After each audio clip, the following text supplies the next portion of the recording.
تو یہ کہانی ہے ایک ایسے آدمی کی جس نے 400 پار دعویٰ کرنے والے مودی کو سادہ اکثریت بھی نہ لینے دی، یعنی 250 سیٹوں تک ہی روک گیا۔ یہ سیاسی آدمی نہیں ہے بلکہ ایک ایسا عام آدمی ہے جو کسی بھی سیاسی جماعت کو سپورٹ نہیں کرتا۔ 2024 کے نتائج کے مطابق بی جے پی نے 250 سیٹوں سے کم بلکہ ان کے نیشنل ڈیموکریٹک الائنس یعنی NDA نے 292 سیٹیں جیتی، جو کہ 278 سادہ اکثریت کے لیے درکار ہوتی ہیں اس سے تھوڑی سی زیادہ۔ لیکن یہ کہانی ہے کس کی؟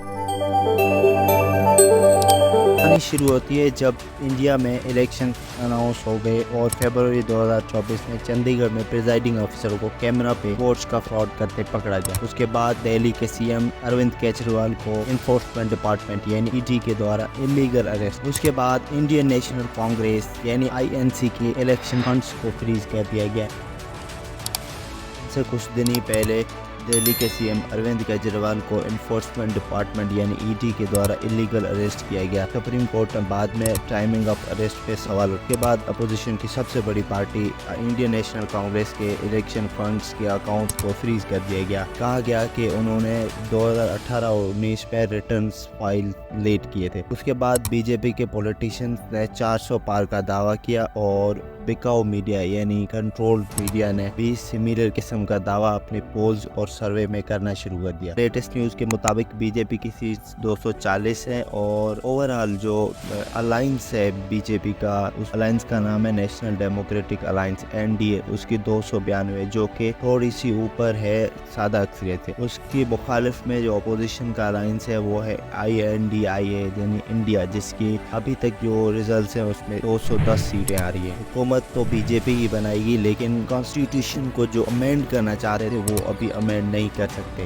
چاہ رہی تھی کہ مائنورٹی سے ریلیٹڈ کچھ لاز کو چینج کیا جائے کیونکہ سادہ اکثریت سے نہیں ہو سکتے۔ BJP کا 2019 کے الیکشن سے بھی کم سیٹیں لینا اور ایسی بری شکست کھانا کیا صرف انڈیا الائنس کا ہی نتیجہ ہے یا کسی اور کی کوشش ہے؟ اس کا چرچا تو دنیا کے مختلف اخباروں میں ہو رہا ہے، مختلف ادارے چھاپے جا رہے ہیں جیسے فرانس 24، دی اکونومسٹ، الجزیرہ، ٹائم میگزین، ٹیلی گراف، دی پرنٹ۔ تو یہ کہانی ہے دورو راٹھی کی، جو ایک یوٹیوبر اور سوشل میڈیا انفلوئنسر۔ اس نے اپنا کیریئر کا آغاز دینی یوٹیوب چینل کا آغاز 2014 میں کیا اور اس نے شروع میں ایجوکیشنل کنٹینٹ بنانا شروع کیا۔ جیسے ہی 2016 کے الیکشنز آئے تو انہوں نے پولیٹیکل ایشوز پہ بھی ویڈیوز بنانا شروع کیے اور 2019 میں انہوں نے بہت زیادہ ویڈیوز بنائے جس میں انہوں نے مودی کے فرسٹ ٹرم کو کرٹیسائز کرنا شروع کر دیا تھا۔ 2024 کی کہانی ہی کچھ اور ہے۔ تو دورو راٹھی ہمیشہ BJP گورنمنٹ کو فیکٹس کے بنیاد پہ کرٹیسائز کرتا تھا، جیسے کہ سب سے بڑے ایشوز ان امپلائمنٹ پہ، کرپشن پہ، میڈیا کنٹرول پہ، ہندو مسلم تضاد پہ یعنی ہیٹ اسپیچ پہ، یا الیکٹورل بانڈ اسکیم جو سب سے بڑا گھوٹالا تھا اس پہ۔ اس کے سوا سلیکٹڈ اکاؤنٹیبلٹی مطلب چنا ہوا احتساب پہ، یا ڈیموکریٹک نارمز یعنی جمہوری جو روایات ہیں ان کی تباہی یا مخالف آوازوں کو دبانے کے لیے ڈیفیمیشن نوٹسز بھیجے جاتے ہیں، جو کہ ایک ریکارڈ ڈیفیمیشن نوٹسز بھیجے گئے ہیں BJP گورنمنٹ کے دوران۔ یہ اچھی بات یہ ہے کہ یہ فیکچولی کریکٹ رہتا ہے، بالکل فیکٹس پہ بات کرتا ہے اور نیوٹرل رہتا ہے، اس اپنا اوپینین جو دیتا ہے اس میں نیوٹرل رہتا ہے۔ اس طرح اس نے اپنا پورا پولیٹیکل ڈسکورس یعنی سیاسی منظرنامہ ہی بدل دیا ہے بھارت میں۔ بڑا سوال یہ ہے کہ اس نے 2024 کے الیکشن کو کیسے انفلوئنس کیا۔ تو اس کی صرف یوٹیوب پہ 21 ملین سے زیادہ فالوورز ہیں۔ اس نے بہت سی ویڈیوز بنائی جس میں سے ایک تھی دی ڈکٹیٹر، جس نے 24 ملین ویوز سے کراس کیا، جس میں اس نے ڈیموکریٹک نارمز کا خاتمہ اور گورننس کے ایشوز کو ہائی لائٹ کیا۔ اس نے مودی کے واٹس ایپ مافیا کو ایکسپوز کیا، جس میں اس نے دعویٰ کیا کہ 10,000 سے زیادہ لوگ واٹس ایپ پہ افواہیں پھیلاتے ہیں اور مودی کی کیمپین کرتے ہیں۔ واٹس ایپ مافیا ہی مودی کا ایسا مافیا ہے جو کہ لوگوں کو ایموشنلی بلیک میل کرتا ہے۔ اس میں اس نے 4 سٹیجز بتائے۔ پہلے کہ ریشیل یا ریلیجیس پرائڈ پیدا کرتا ہے انسان کے اندر، جو کہ ہندوز کے اندر ریلیجیس پرائڈ پیدا کرتا ہے۔ اس کے بعد وکٹمائزیشن ہوتا ہے دوسرا اسٹیپ، جس میں کہ آپ کو وکٹم ایز اے وکٹم بنا دیا جاتا ہے۔